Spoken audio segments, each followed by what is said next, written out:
In a small village where the dust rose with every step and the sun was never gentle, there lived a boy named Sani. Sani did not remember his mother's voice or his father's face. They both died when he was very young. Some said it was sickness, others said it was bad luck. In the village, no one asked too many questions about pain. He was taken in by a distant uncle, a man with many children and very little food to share. Sani slept on a mat near the door. When it rained, water touched his feet. When harmattan came, cold entered his bones. Every morning, before the rooster crowed, Sani was awake. He fetched water from a stream far behind the village. He carried firewood on his thin shoulders. He worked on the farm under the hot sun, while other children walked to school, laughing, shouting, carrying books. Sometimes, Sani would stop. He would watch them. His eyes followed their books, their uniforms, their joy.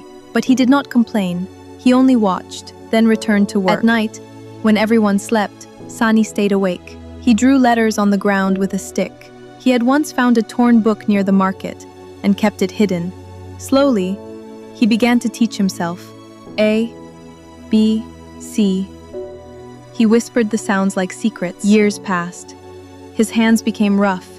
His body grew strong. But inside him, something stronger was growing. A quiet fire. One day, a teacher from a nearby town came to the village. She saw Sani writing in the dust and stopped. "Who taught you this?" she asked. Sani looked down. "I tried to learn myself." The teacher stood still for a moment. She did not just see a boy, she saw hunger. Not hunger for food, but hunger for a chance. She spoke to the village head. After many talks and some resistance, Sani was allowed to attend school, but only after finishing his daily work. So Sani worked and learned.